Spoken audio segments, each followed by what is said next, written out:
This episode is brought to you by Absolute Landscapes. Absolute Landscapes is a landscape maintenance company that focuses heavily on commercial property maintenance. Call today for information about the services we provide and how we can best help you. 803-427-5944. Off over to the side, it'll let you know as far as the upload process goes. Looks like you have pretty phenomenal internet, to be honest.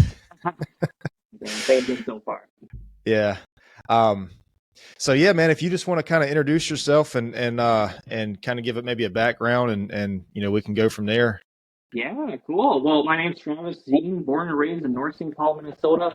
I am a life and leadership coach for both men and veterans. What I do is help men and veterans through a lot of life transitions and kind of stresses and emotions around that. These transitions include anything from a breakup to get out of the military to getting over a divorce, basically. I got a background in psychology, master's included on top of that. Why I work with veterans is because I'm also a veteran myself. I was in the U.S. Army Infantry for about 7 years. I know how difficult it is to be a veteran transitioning out of the military and going to a whole new culture. I also work with men because I am a man too, and I do like working with men. One of the major things I find that's common with both of them is that they have a hard time kind of navigating their emotions. Totally understandable. And I kind of like to kind of be there as a filter for them too to kind of help navigate that. One other thing too I do on top of that too, I'm also a breathwork practitioner. I give free breathwork classes out to both my clients and other people too to kind of help navigate some of the kind of inner kind of thoughts that kind of stick around your body. Those kind of same things that kind of just keep popping up over time and kind of stressors and traumas that life just puts on your body and kind of help you kind of breathe and release a lot of that too. So and it's a pleasure being here, Cody. Thanks for having me. Yeah, man. Yeah. Travis, I do want to say it sounds a little bit muffled right now. Yeah, it got really clear for a second there, but now it's like it's almost muffled. I just want to make sure that we're I can't change this echo cancellation. I don't know if that has anything to do with it or not. We good now? It's good. It just sounds really low. I don't know if it's going to sound muffled in the final video or not.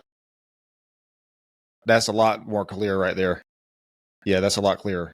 Yeah, that's probably why. Oh yeah, that's a lot better, man. That's a lot better. Perfect. So you were a veteran, and so now you're kind of working with veterans, and you're doing this. I guess you kind of, like you said, help them transition from the military life, I guess, the battlefield life back to civilian life. Yeah. That's one of many things. Some of the vets I work with, man, they're just having a hard time. I'm working with a vet right now. It's getting over divorce, and he just got out of the military himself. And getting out of the military, it's tough already because you're going into a whole different culture. And for myself, when I got out, I moved back home with my mom, my parents, because I know I needed some type of support system. With him, it's just like he didn't his support system with his wife, and his wife cheated on him. So kind of like navigating a lot of the emotions and just kind of BS around that in particular. Life can be really difficult, and kind of navigating some of the things that kind of pop up through some of the life transitions, because we're always in a transition, whether we're getting out of the military or whether we're just going to a whole new career path or whatever. We're always in transition. So kind of navigating some of those emotions around that. Yeah, I got you. So you mentioned that you work with men. Do you work with men who are not veterans also? Yes. Yeah, okay. I do work with a lot of just men in particular. A lot of younger men, some older men too. They go, once again, numerous things are happening in their lives. A lot of men that come to me are also going through a breakup. It's really funny. Relationships can show us the worst sides of ourselves, and breakups can show us really some of the things that we should be working on, or some of the just lessons that we need to kind of take in. So I kind of help them kind of navigate that.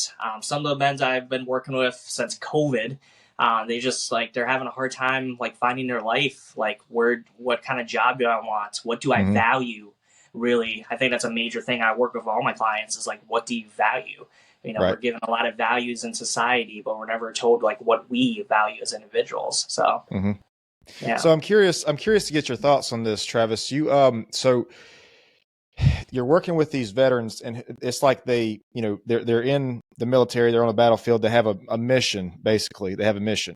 And these guys, they come back over here. So what percentage do you think, I mean, I can only imagine like what it is going from that life to back to a normal life, Yeah. like what percentage do you think it is of these guys who feel like they no longer have that mission? In other words, so like if if these guys are in the military or and they're serving this branch, Mm-hmm. it's like they have I don't want to use the word purpose, but I don't know how else to say it other than they have a meta goal that everybody's kind of working towards.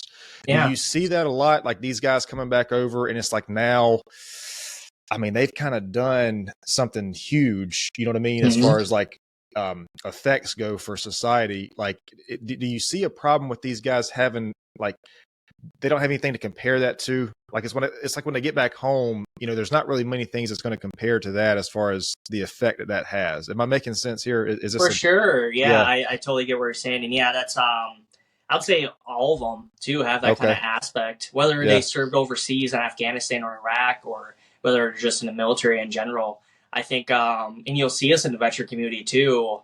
We all kind of live in the past. Mm-hmm. We'll talk about the good old days when we're in Afghanistan, the Taliban's like trying to blow us up or something like that, or when we're in basic training. You see us a lot of veterans. We do live in the past, and that's not a bad thing. Like, you should be 100% proud of your service.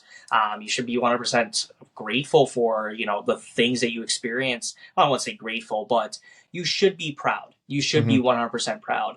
And similar for anyone who accomplished great things in their life too, sometimes we can live in the past a little bit too much, and we're forgetting about the present and the future. And when we get out of the military, we kind of just stay in the past because, like, oh, we accomplished something really great here. Like, then this kind of becomes our ego. It's our identity. But your identity is a lot more than your military service. And yeah, that's one thing I really helped them kind of figure out is, like, who are you outside the uniform? It can be a really difficult thing to, answer because I wouldn't say you're indoctrinated, but you are really given a lot of things inside the military. You're given a mission. You're given a brotherhood, sisterhood. You're given like a purpose, and that even though you're a cog in machine, the machine is like doing something for the greater good.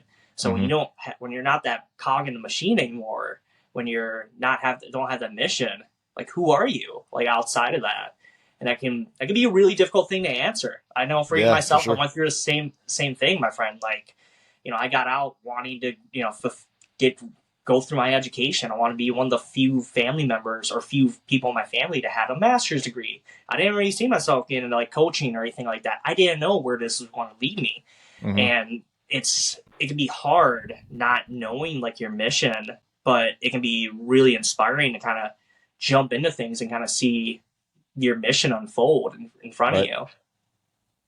Yeah, it's interesting you bring that up, man, because these guys that are like, I guess you could call them maybe influencers or whoever, motivational speakers, these guys like Jocko Willink and David Goggins and these guys, it's like that military part of that's part of their personality. If those guys were not doing what they're doing today, I can't imagine what they would be, how they would be using that energy. But it's just like it's part of who they are. It's just part of their nature. I can't imagine David Goggins doing anything with his life right now other than making these videos, that he does. So it's just crazy that it's so ingrained. And I imagine it is difficult. I imagine it is difficult when you come from that place and then you come back trying to adjust. And it's like, well, I mean, what can you really do that you feel like it's going to live up to that? I mean, the things like PTSD and all that kind of thing, that's one thing in itself. But then like trying to adjust to where you feel like, I don't know, you feel like you're being productive, maybe. I mean, I don't know how else to say it other than how can what you've already done, how can you basically live up? Like, how can you feel like you're not living up to that, For sure. For sure. It's all about finding meaning. We can find meaning in anything. I'm a strong believer life is meaningless until we give it a meaning. And that meaning itself, that's very powerful in itself. I know for one of my clients too, like, his whole life was in the military. Then he got out and he has 2 little daughters. It's just like, bro, like, my meaning, my mission right now is to be a father. Right. And even the smallest little thing can give us a meaning. Like, it doesn't have to be this big battle or mission. Right. I think that can be both said both in civilians and military too. Like, our meaning can be the smallest little thing, something that gives us joy. It doesn't need to be something gigantic like that, but it can be hard. It can be really difficult. I would say also, like, on top of like mental illness, PTSD and stuff like that, it can be hard just transitioning because you're in a whole different culture. Like, I Right. remember when I was 18 years old, and I joined fresh out of high school too. Like, Mm-hmm. the Army was my first job. And I remember when I was like 18 years old at my first duty station in Fort Knox, Kentucky. And bro, I'm in like a very masculine type of like environment. It's the infantry, Mm-hmm. it's nothing but men. And bro, they're chewing all the time. They're cursing like motherfuckers. Like, the word fuck was being used in a sentence at least 5 times by this one Right. dude. And Yeah. I'm just like, whoa, this is crazy. And then you just get so used to that. I remember Mm-hmm. like my first job getting out of the military in the corporate field. I was in HR. Like, holy fuck. Yeah. What the 100% opposite. It's like, it could be hard to kind of adjust to that. And I'll be honest, there are a lot of times where I miss the grittiness of it, like the real grittiness. Like, and that's one thing that I don't think you're going to get outside the military, but you can find different kind of paths in yourself that kind of give you something that's similar though. Yeah. Well, I think you mentioned that you work with a lot of men. I think that healthy, how would you say it?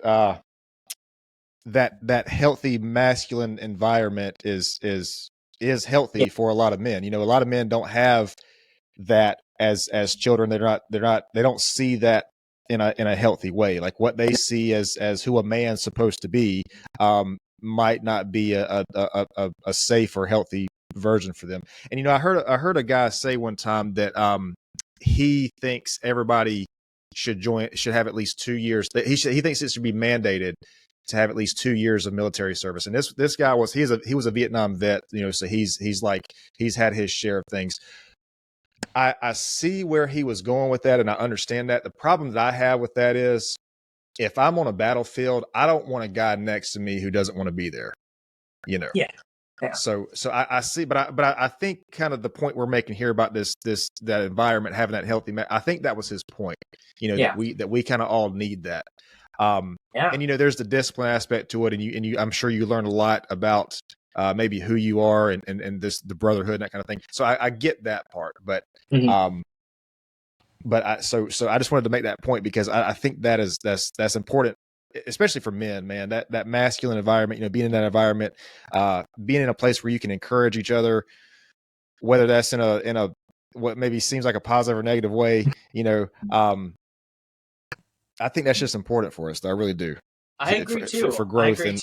Yeah, men don't have a rite of passage in Western society. Back in like more other kind of cultures, there's a rite of passage for both men and women. I mean, women also don't have a rite of passage, but they start bleeding. Like, that's how I show, like, oh, my body is becoming a woman. As a man, what do we have? Like, there's no rite of passage to be like, oh, you're a man now. Like, you're not a little boy. You're a man. And that's what being a man is all about. And sometimes we just kind of find our ways, and sometimes we find our ways in, I would say toxic kind of ways. Like, we're never really taught how to. I know for myself, my dad was a drug dealer, and he was a kind of shithead in himself. And my mom was the one who really raised me. I didn't have a father figure to kind of show me, like, hey, how do you talk to women? Or how do you like do like the smallest little things? Like, how do you find a job? Or how do you like work? Like, I was not really given that. Like, yeah, like I really had to find that. And the military was 100% like that kind of masculine type of guidance. I think that I needed without a doubt. Yeah.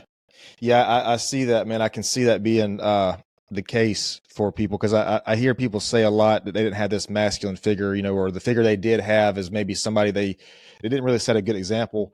But one thing that I've learned about that is when you put yourself in these uncomfortable situations, like you go into the military, or if you join like an MMA gym, or you try to do something that puts you outside of your comfort zone. Yes, it's uncomfortable and it's difficult at the time, but like who you become when you're going through the process of that, man, like learning that, putting yourself out there. I can't say that it's ever a bad thing for you, to go through that and to become a better person from it. Yeah. Our comfort zone kills us. Well, yeah, and exactly. And I think that's a lot of what I think that's, as men, that's a lot of kind of where we have a problem today, is because we've it's almost like we've made life so comfortable for us. And it's like, we don't have, like this primal thing about going out and finding food and hunting and this kind of thing. Like, we don't have to worry about that these days. Yeah. And as you just see, like, as time goes on, life gets progressively easier. Hopefully that's the goal.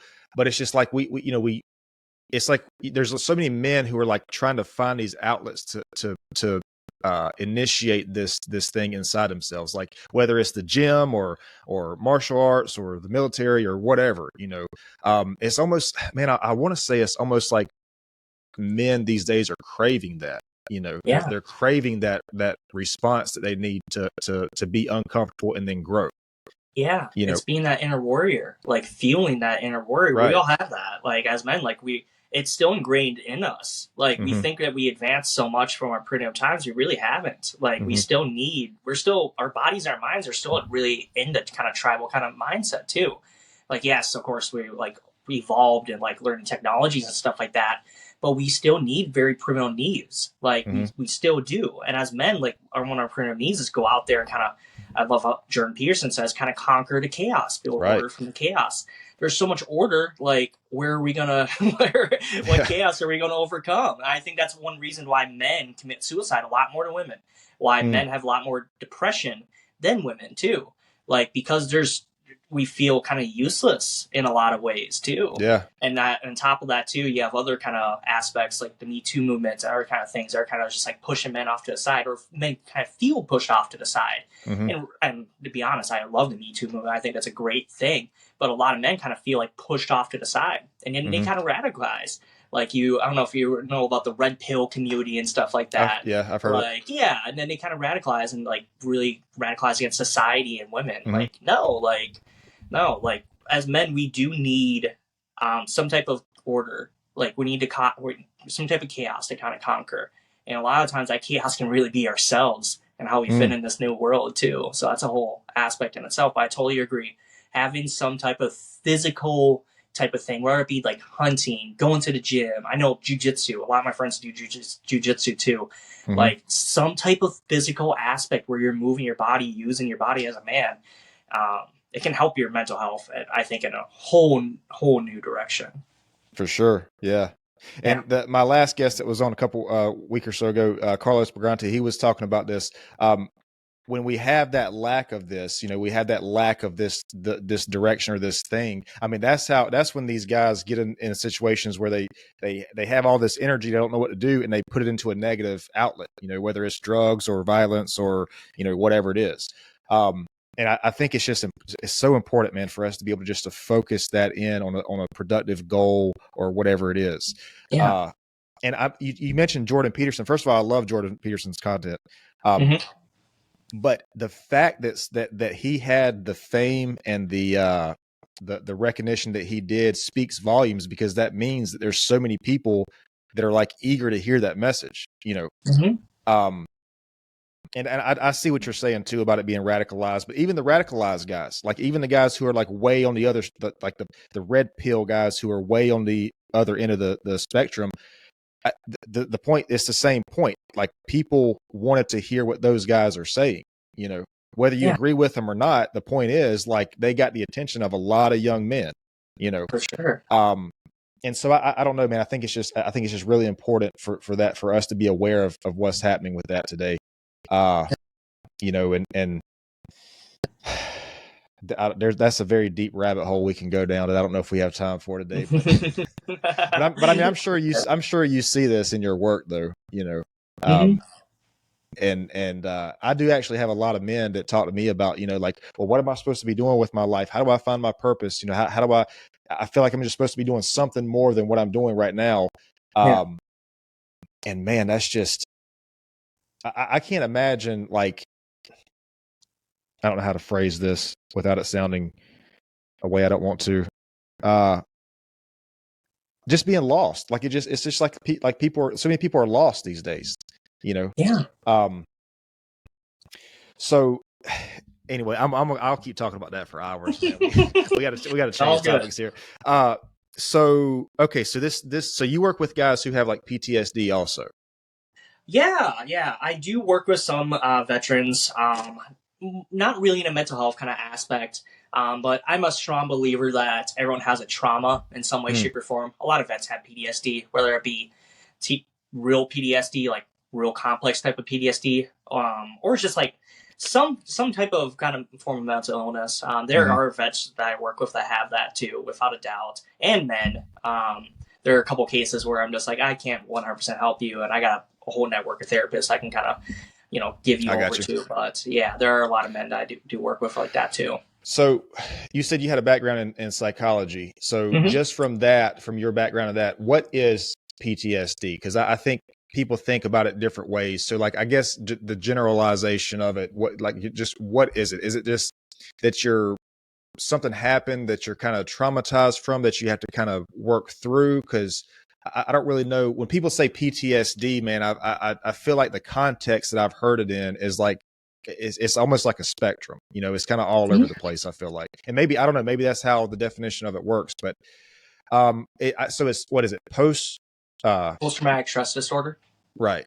Yeah. So I'm assuming there's something traumatic that the person's maybe dealing with. I don't know if they get like triggered from these things or like, I don't really know I guess what I'm trying to ask is, when we say PTSD, like what, because I want to make this to where a veteran can relate to this, but also the average person. So if the average person feels like they have PTSD, this isn't necessarily something that just affects soldiers. This is something that pretty much anybody can experience, I guess, to different degrees is what it sounds like. Yeah. So to understand PTSD, you have to understand stress in your nervous system. So stress is a normal thing. Like, we're all going to experience stress in our lives in some way, shape, or form.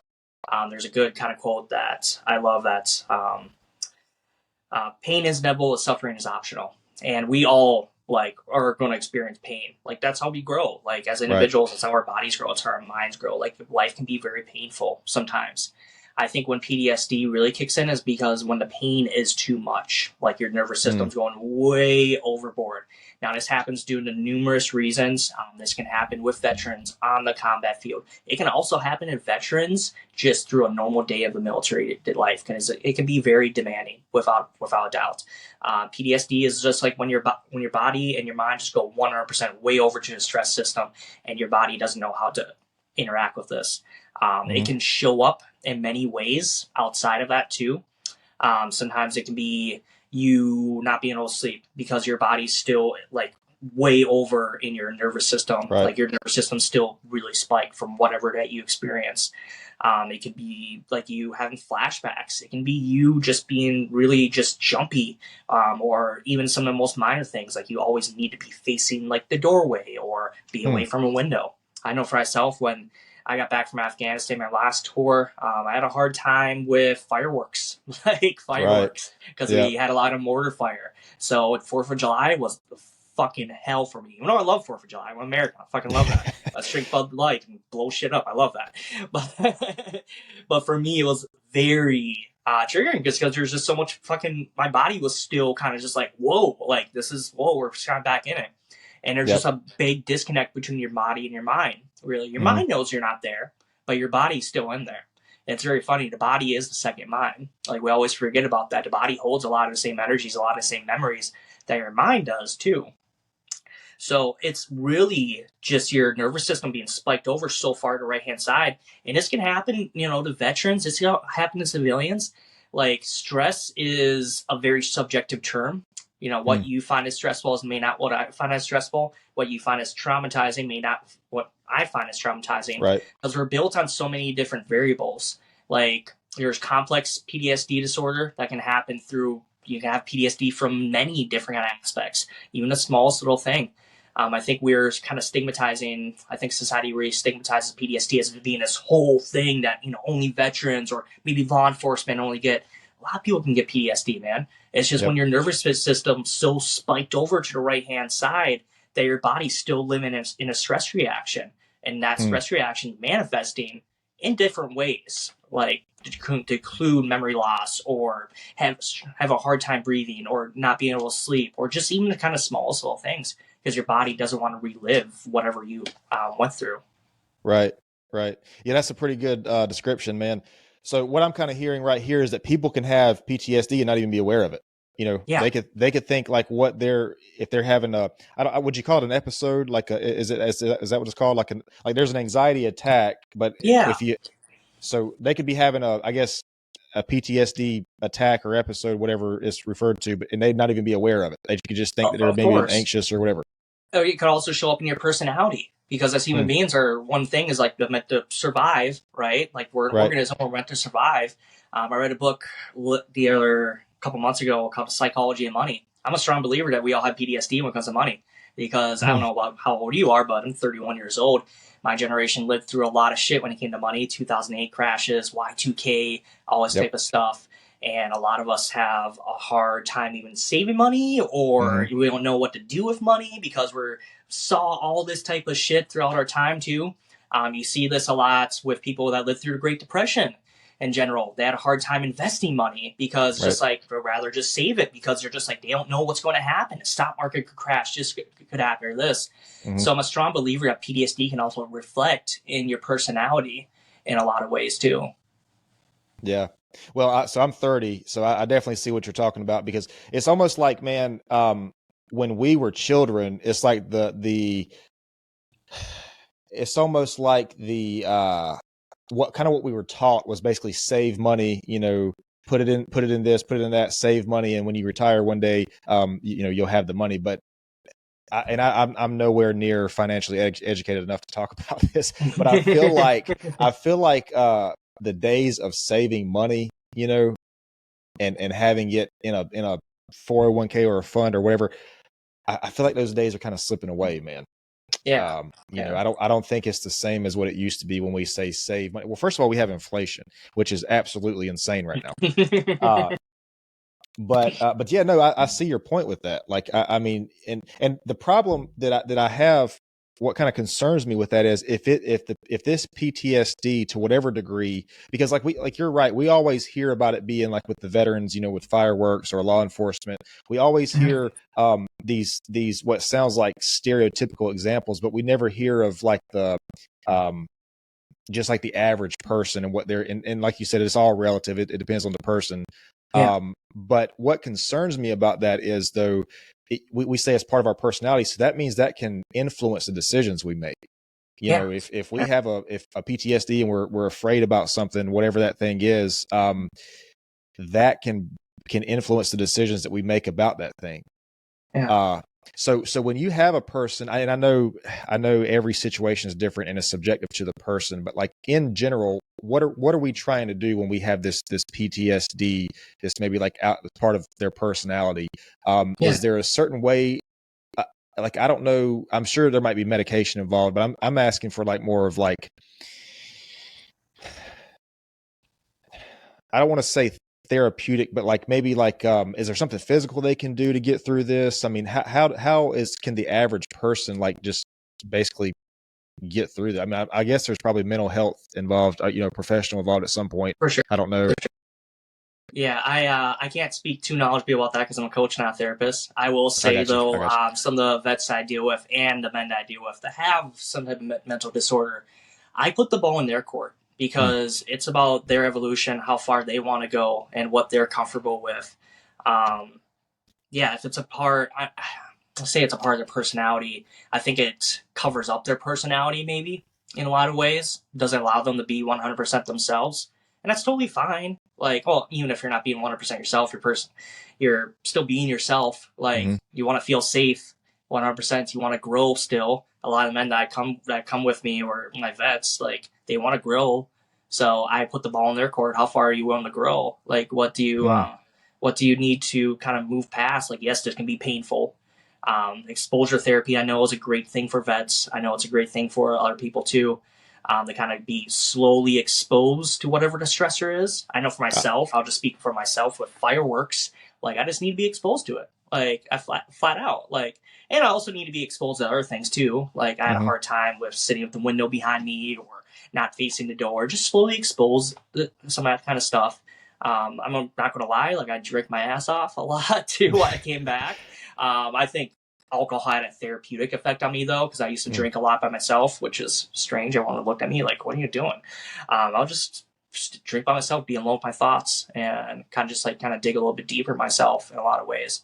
I think substances can have a good therapeutic effect too, when used correctly. And I know we talked about psychedelics too. I have done a lot of psychedelics, good amounts. I sat with mushrooms. I sat with ayahuasca.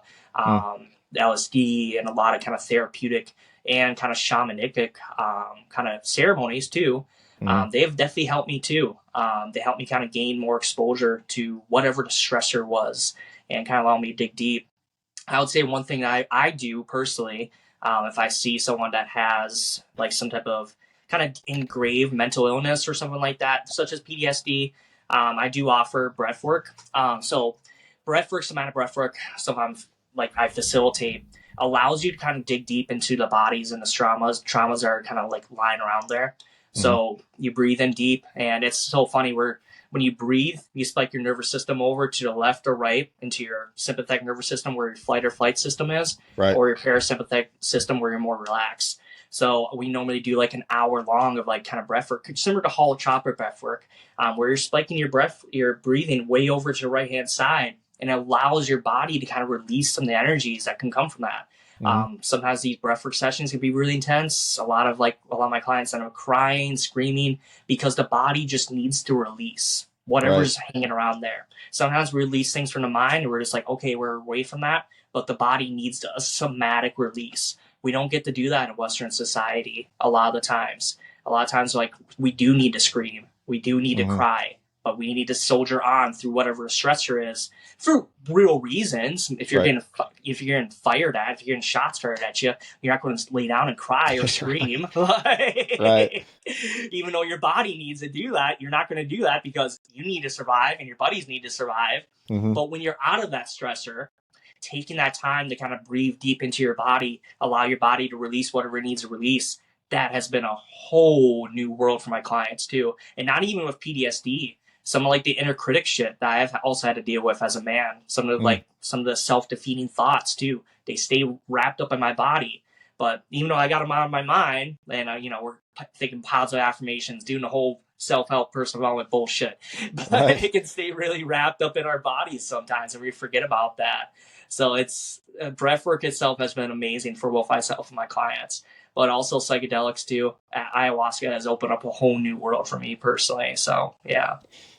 So I'm glad you said that, because you made the point I was trying to get at, which was, I mean, PTSD might work different from like anxiety or depression, but I've had so many people have a conversation with so many people, and they'll say, my depression or anxiety was either healed or at the very least alleviated from physical activity. I mean, I don't think people understand the effect that your physical body has on your mental mind. If there's movement, if there's that effort in the gym or whatever it is, I don't think people understand how helpful that is to your mental health. Yeah. And I was kind of under the impression, it makes sense now, I was kind of under the impression that, well, maybe PTSD operates the same way, somebody can just, get physical and work out or whatever it is and alleviate that. But that sounds like it's kind of a little bit of a different ballgame versus like depression or anxiety or something. So, and I'm glad you clarified that. But yeah, it is important to have that physical effort to help out your mental health. Okay, so psychedelics. Do you know who Andrew Huberman is? Yeah. Oh man, first of all, love his content. He's a super smart guy. Yeah. But he's talking about these days the microdosing with like psilocybin and things like that. And I think that looks like a pretty promising thing, man. Like people, they're starting to do experiments.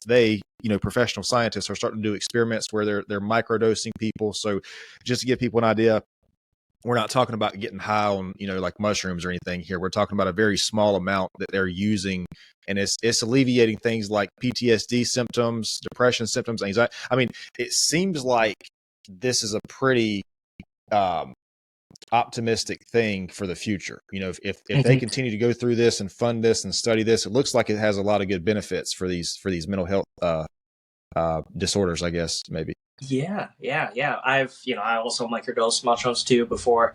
It can be amazing, honestly. Even like microdosing like LSD too. That's another thing that can also help too. It can really alleviate depression. I think we're a big pharma country, and I know I have a couple friends right now that are heavy antidepressants and heavy anti-anxiety medications, and it's really funny. So when we think about the brain too, like when you microdose mushrooms, it's similar to when you take like a SSRI or antidepressant too. What the antidepressant is, if you were imagining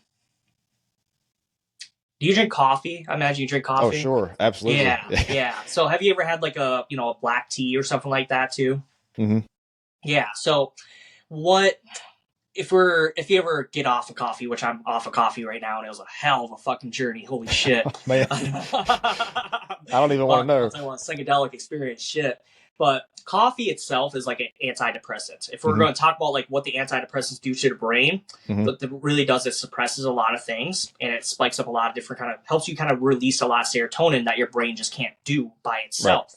If we're to talk about coffee, antidepressants, if we're going to go one down under that, we're going to have black tea, and we're going to have some psychedelic mushrooms. Psychedelic mushrooms do the same thing that antidepressants do, but they don't overdo it, hmm basically. Similar to what tea does for coffee. It can do the same things. That has like some caffeine, but you're not fucking chugging like a shit ton of coffee and spazzing out all the time. Right. Right. So what mushrooms help you kind of do is kind of help you kind of not only reduce a lot of that kind of same type of shit that antidepressants or anxiety gives you, some hmm more long-term effects too, but it helps you kind of really spike up those serotonin kind of receptors in your brain once again that are just being beat down by whatever you're going through. Maybe it's depression or anxiety, and then eventually you don't need the mushrooms, and you get just your receptors are going off by themselves too. So Right. really, really amazing research. I absolutely love it, and God, I've donated so much of my money to maps and all the kind of research. I think it's absolutely amazing. It seems promising, man, because I'll be honest with you. Those antidepressant medications, I think those only work for a very specific group of people. Not everybody can take those. I mean, there's so many different side effects to those things.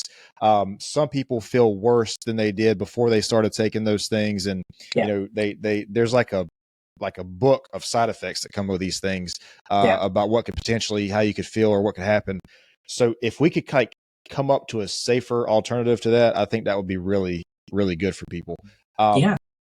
And I don't know, is this the microdosing? Is this something that's like actively happening now, or are they still kind of like research? Is it still in the research phase? I mean, Like, it's still in the research, but it's pretty active in the psychedelic community. I think there is and we all know this, like there's a huge psychedelic community in the back end of the United States that actively helps people microdose. You can go on the website, go on Google right now, and you find different retreats and everything. So there are definitely people that are still doing it without a doubt.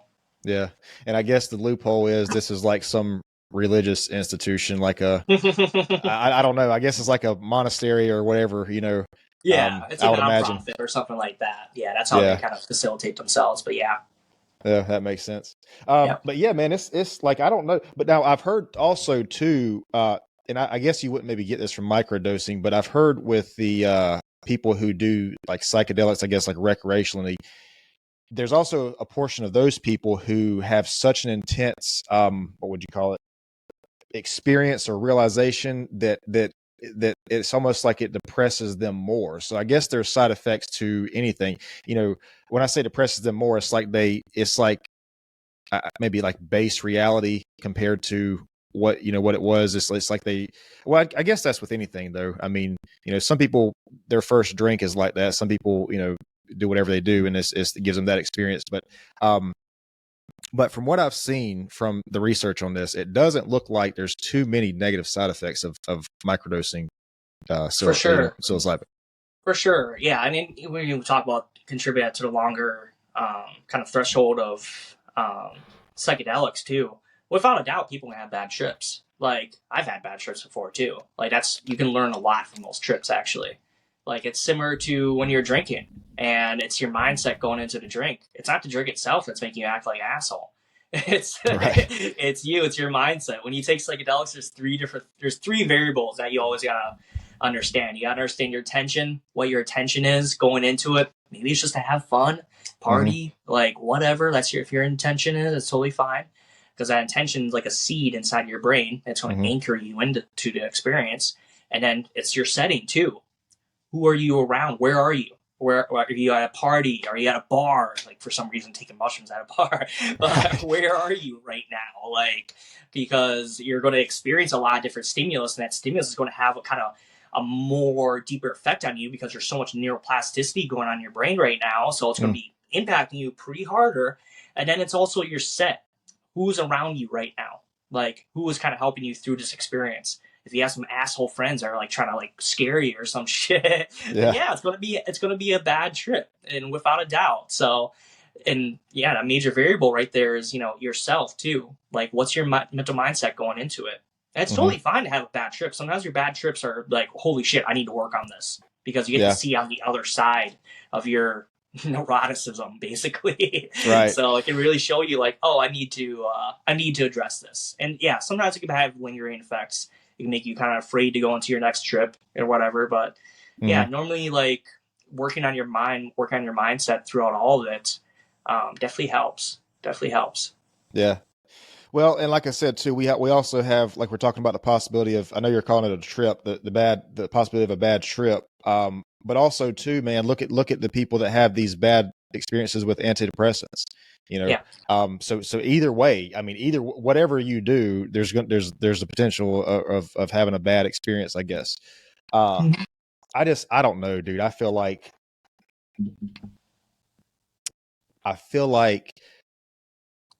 there's so many other ways other than just like to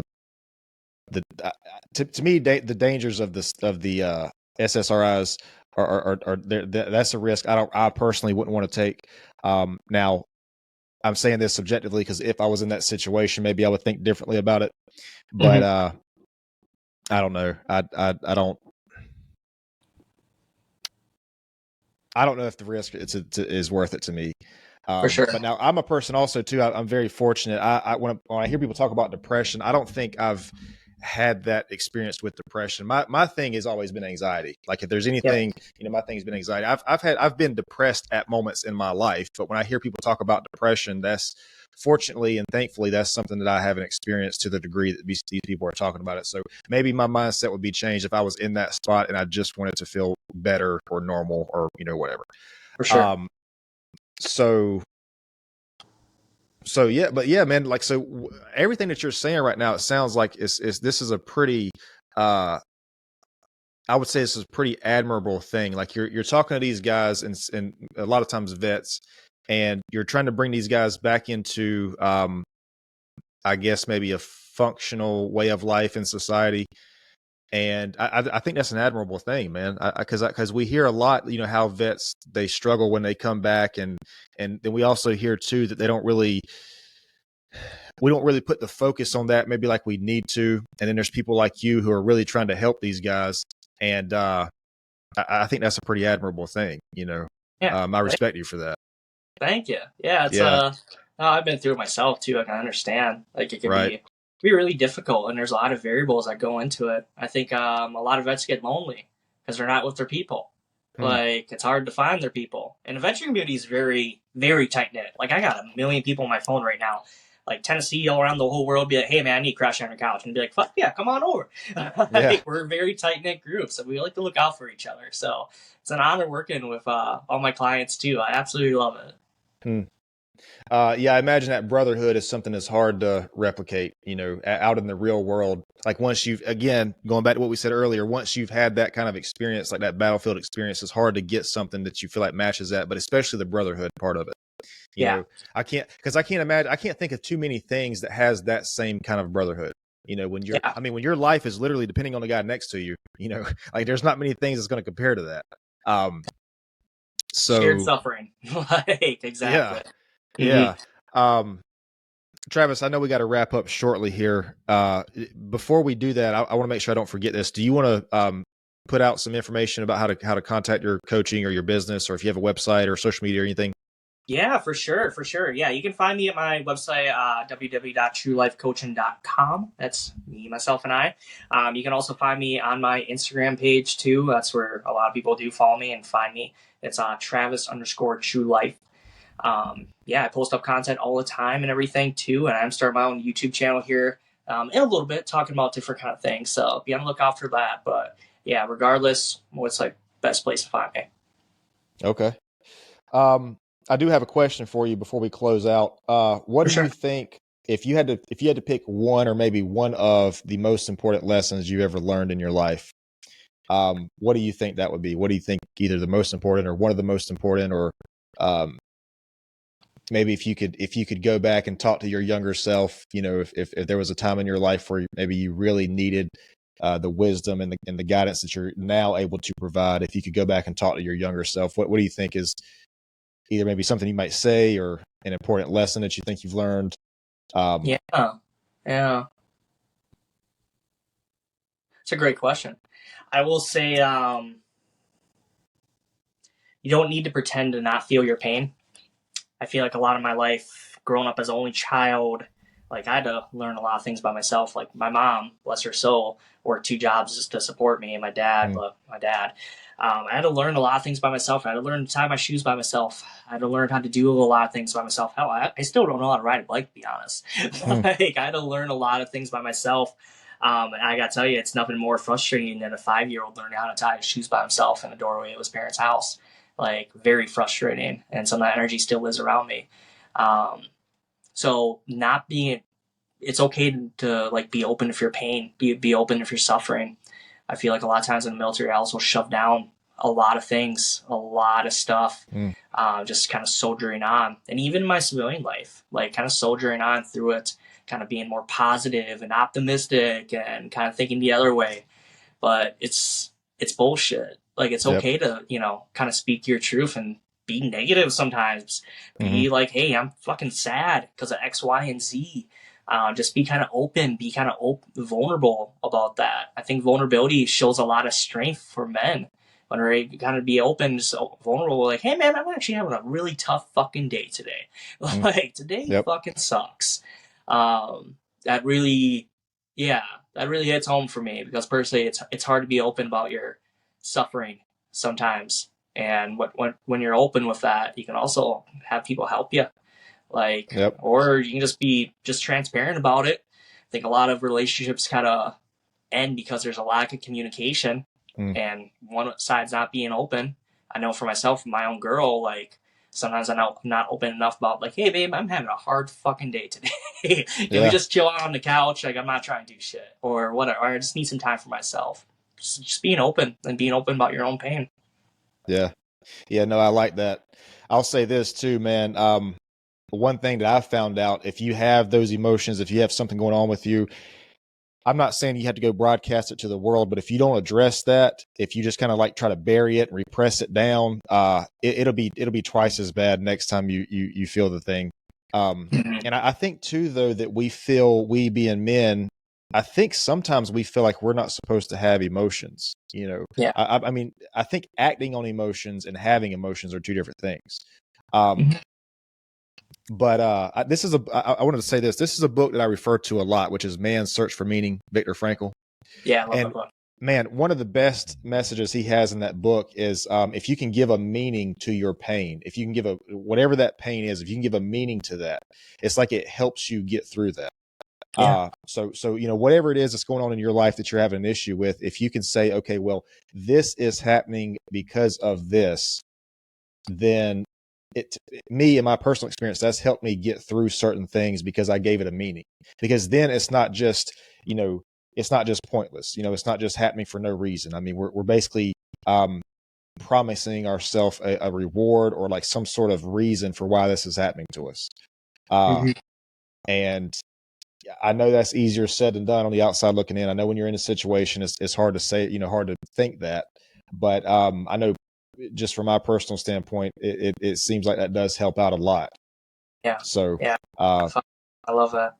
And there's a lot of things that we could apply that to. And like I said, all this stuff is subjective and relative. So, but Travis, I've appreciated your time, man. No problem, appreciate you doing this. I really hope that that somebody hears this and can reach out to you because I don't know, when we talk about veterans and things like this, and I'm sure there's probably like law enforcement and things like that, all kind of people that you work with, right? I mean, not just veterans, Yeah.